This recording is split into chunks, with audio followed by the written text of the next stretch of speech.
Hello guys! Hello! This is for Taurus. Welcome dito sa aking channel, Kapalaran 888. Welcome! Alamin natin kung anong messages, vibration, gabay energy para sa lahat ng Taurus. General reading tayo for the month of December. Okay. Meron tayong tatlong baraha, Taurus. Okay, ascending the mountain, keep going forward. And hold the course, stay in focus. Breaking the trail. Okay. Taurus, etong tatlong barahang to, this is a confirmation message para sa'yo na kung ano man tong binabalak mo na gawin after ng December, January, sinasabi ng barahan na mag-focus ka lang. Meron kang goals eh. Meron kang parang pinofocus na, or meron kang pinaplano. Nakikita ko maybe nagpaplano kang mag-travel, nagpaplano kang lumipat ng bahay, lumipat ng trabaho. Breaking the trail, sinasabi ng barahan, nasa kamay mo yon.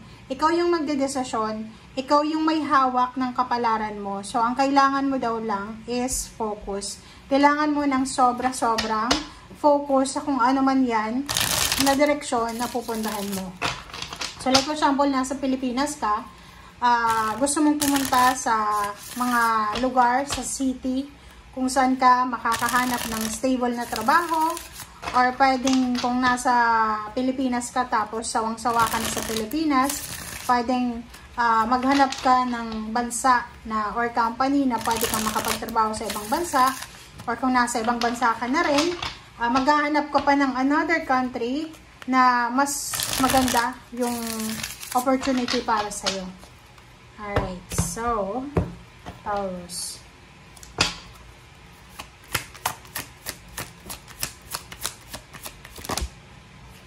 Okay. Okay, 10 of Wands. So, nakikita ko sa'yo dito na this month ng December ay sobra-sobrang pagod na pagod ka. It's either pagod ka sa pagmamanage ng finances mo, pagod na pagod ka sa pagiging unemployed, pagod na pagod ka sa trabaho or sa negosyo, pagod na pagod na yung emotion mo sa pagmamanage ng relationship, baka nakapag-asawa ka or nagkaroon ka ng relationship na medyo toxic yung ugali, na nahihirapan kang makisama, pera talaga to. So, maybe you're waiting for your breakthrough, diba? You're waiting for a breakthrough. Kaso lang, ang sabi sa'yo dito, a breakthrough is at hand. Nasa iyo yun. So, malapit na, kailangan mo lang ma-discover kung ano ba to. Okay? Four of Cups. You're waiting for something. You're waiting for financial health. You're waiting for clarity, confirmation, parang ganon.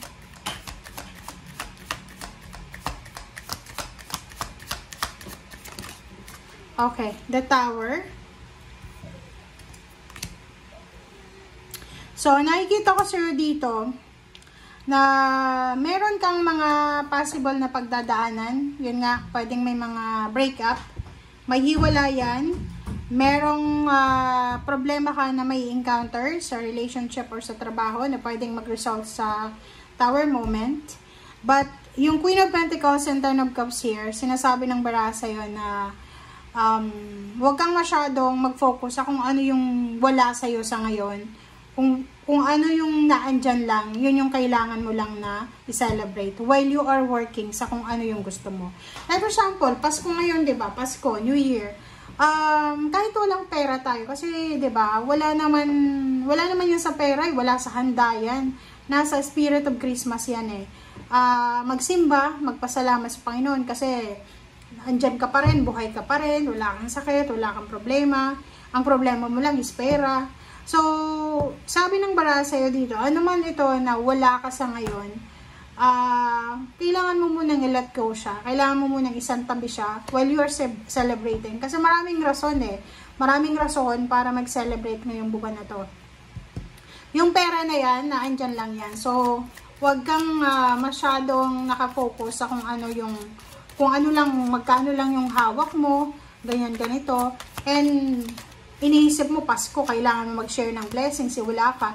Pag wala tayo, guys, we need to accept it. Wala talaga, diba? Judgment and 7 of Wands. Dito sa barahang to, sinasabi ng baraha sa'yo na may kailangan kang pagdesisyonan. There's a decision na kailangan mong gawin. May decision ka na kailangan na gawin as soon as possible.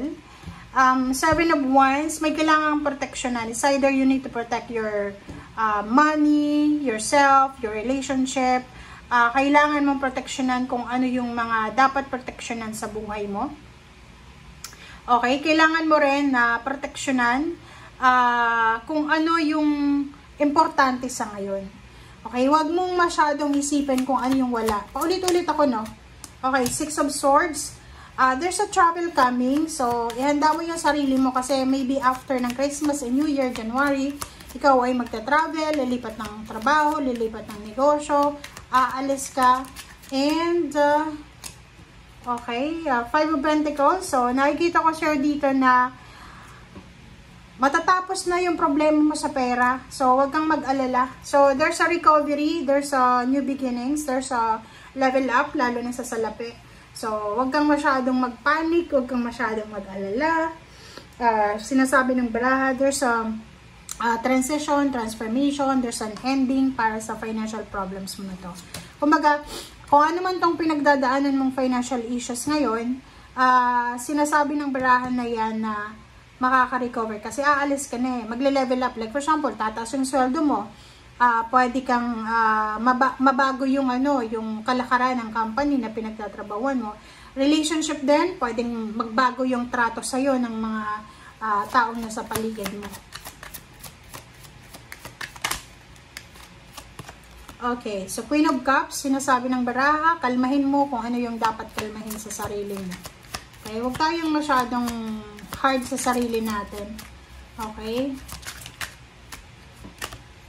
Okay, Three of Wands. Oh, you're waiting talaga.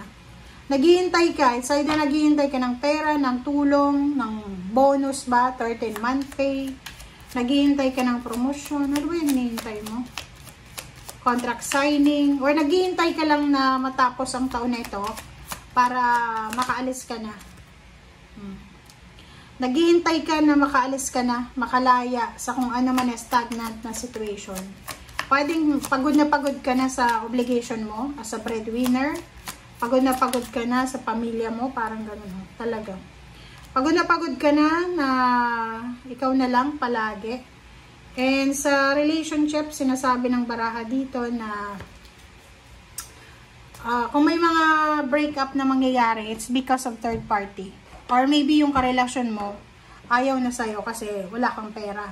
Or maybe yung karelasyon mo, mataas yung pangarap niya sa buhay na nare-realize niya na wala siyang makukuha sa'yo kung ikaw yung pakakasalan niya. So, masasaktan ka talaga. But, okay lang yan. Yun yung sinasabi ng baraha sa'yo na just focus, keep going forward. Kaya mo yan. Okay? Thank you guys. Bye!